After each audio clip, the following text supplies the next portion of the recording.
Hello and welcome to this week's content classroom. So this week I want to talk about something a little bit different to what we'd normally talk about. And I'm going to talk about rocks, pebbles and sand. And the reason I'm quite keen on that talk is one of my clients, Joe Leach, actually recorded a version of it, done in his own way for coaches and CEOs. And actually it's one of his best performing videos over time. It's consistently a really strong performing video over on YouTube. So why do I want to talk about rocks, pebbles, and sand then? I'm not a business coach. I'm not a coach of any sort. I'm not a mentor. But what I do is I help people break those rocks down. If I think of all the things that I get up on a morning and I procrastinate about, it's generally things like my bookkeeping. It's things that I put off because I know they're not something I'm really good at. I don't enjoy doing them, and they're probably better suited in somebody else's hands. And as a business owner, you can do one of two things. You can bury your head in the sand and you can get on with your pebbles, not your rocks. You can get on with your pebbles and you can manage your sand and get all those things done. But ultimately, the thing that moves the needle for most business owners is their willingness to step into the things that their competition don't, to do the things that other people aren't prepared to do. It's got to be productive things. It's got to be things that move your business forward. And that's why I refer to them as rocks, because they are the things that are the hardest to do. They're the hardest to break down.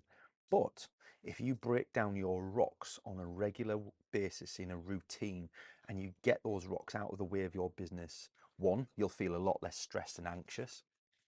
But two, your business will move forward and you'll feel that sense of accomplishment in having done it. Again, bringing it back to why I'm talking about rocks, pebbles, and sand, is that content is generally a huge rock for most business owners. We don't want to do it. It gets deprioritized. It gets put to the back of the list. We find excuses not to record video. We talk ourselves out of doing it. And before you know it, it's 2, 3 months later and you still haven't gotten started with it.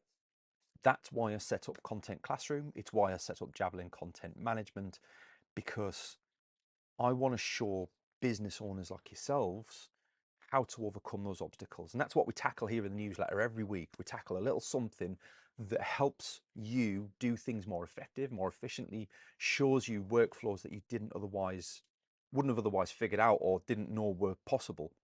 And that's the beauty of what we do. And my honest advice was, when you come up to those rocks, break them down first.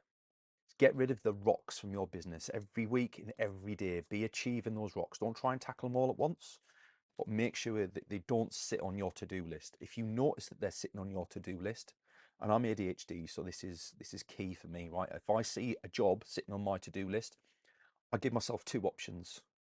I can either get that job done and get it off the list because it's super important and I'm avoiding doing it, or actually it's just not important to me as a business owner, and why is it on my jobs list in the first place? So sort out your jobs list into rocks that are worth achieving, worth getting out of the way and breaking down, and rocks that are seemed like a good idea at the time, but actually in reflection, maybe they don't add the value you hope they would. Get rid of those. The ones that are left, just get them done, because that's what sets you apart from your competition.